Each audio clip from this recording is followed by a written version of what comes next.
Dakar for laboratory investigation. The results, they came, I got the results 2 days after. By then I was in Kanilai. I had a call from the laboratory technician that the results were out. So I asked him what was the outcome. He told me that everything is okay. We had so many undetectables. Then I had to pass the message. That was one of the greatest messages to pass to His Excellency.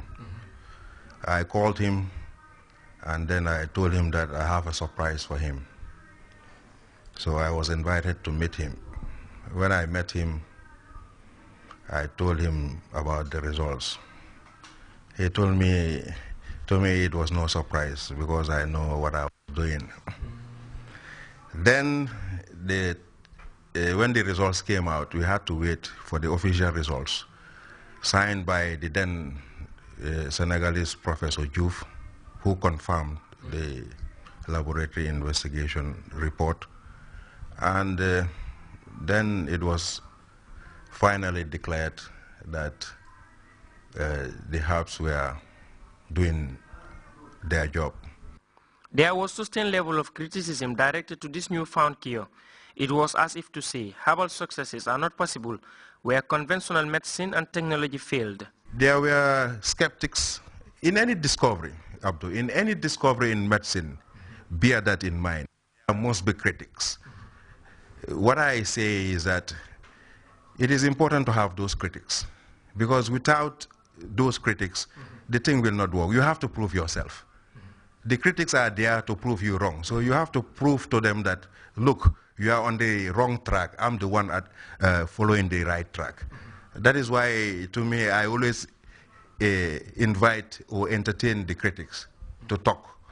That's the only way I can use my knowledge to defend the program. But as an individual, did you really prepare yourself mentally to, handle that volume of criticism, that volume of attacks that was coming to you? Not only mentally, Abdul. I'm I'm a seasoned medical doctor. I know the alpha and the omega of medicine. There is no one in this world who can come and teach now Dr. Mbow about medicine. But I know we were dealing with very, very, very powerful organizations, powerful institutions that were ready to sacrifice their money only to eliminate the treatment program. Was that not really true? I could remember even when I received a call, I told His Excellency, they offered me millions of dollars. And you know what they said? That you people, you are playing with wealth. That's black diamond you are holding. And what was the black diamond? The HIV/AIDS? HIV/AIDS. So they wanted to get hold of the medication. The president continues to dedicate time and money into the treatment program, to which hundreds registered and found solace, and it soon expanded to include other complications that require lots of money to treat in other parts of the world. One of those is infertility, and Sally Silla of Bundung Bohol benefited from that program. Mohamed Jammeh. Waaw. Ngeen ko doon what? Mustafa. Waaw, Mohamed Mustafa. Waaw. Xale yi ñoo ko di wax too. Waaye di nga fa dëgër ba pare. Kii kañ dafa passé dëgër boppa wante président bi wax na ma ko. Bu ma doon jox garab. Ekkati na garab bu dee nekk si kaas bi mu ne ma ne lii boo ko naanee bu soobee yàlla ak yenente bi di nga am doom te doom bu góor ngay am wante dina dëgër boppa comme man. Sally, who had been barren for 9 years, finally found what she was looking for. And 6 months after her discharge from the treatment, she conceived and gave birth to 3-year-old Mohamed Silla, and years later to 9-month-old Pahar Silla. The president had told me from the first day I took the medicine that I was going to have a son, and he was going to be very stubborn. And I jokingly replied, I wanted somebody as soft as the First Lady, Sally recounted.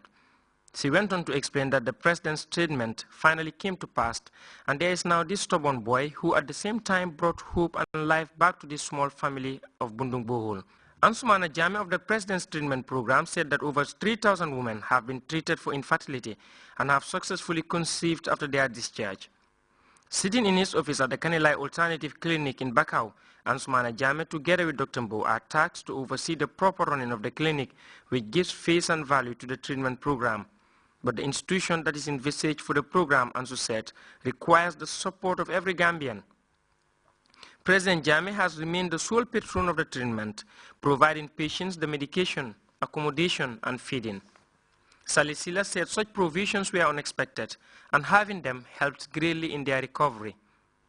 She also heads to Kanilai, together with Dr. Mbo and Ansu, where they will be joined by other beneficiaries and their families and well-wishers to celebrate with the President the 7th anniversary of his herbal breakthrough.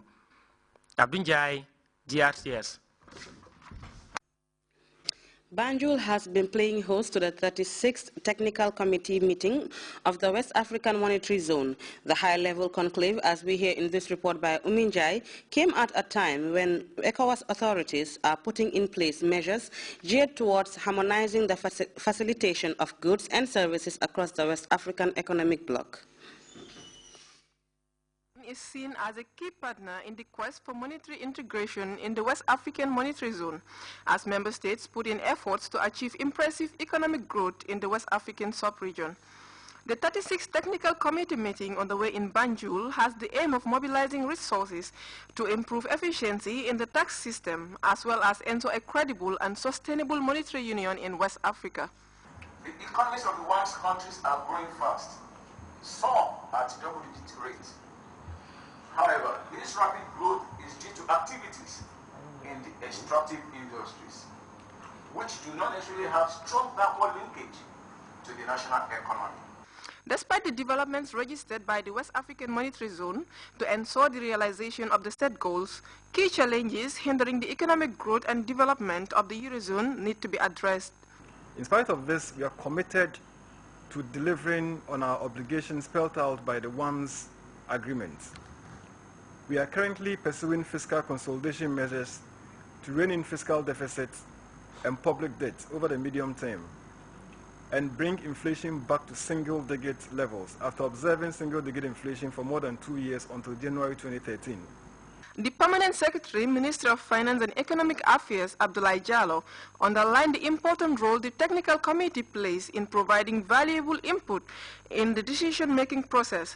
He further stated that the global economic environment is rapidly changing as policy formulation and implementation also improved significantly. Global economic growth continues to be a growing concern as the West African Monetary Zone is mainly driven by the service and agricultural sectors.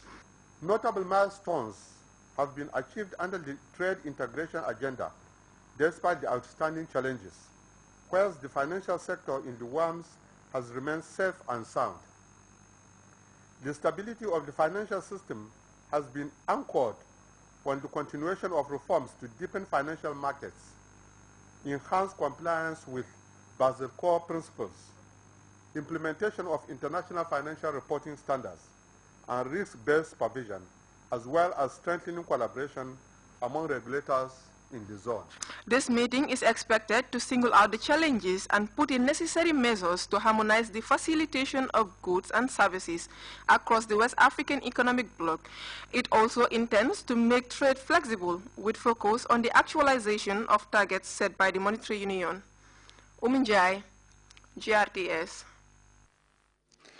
The cockle and oyster fisheries co-management plan was the subject of a one-day national review meeting held at the Nana Conference Center.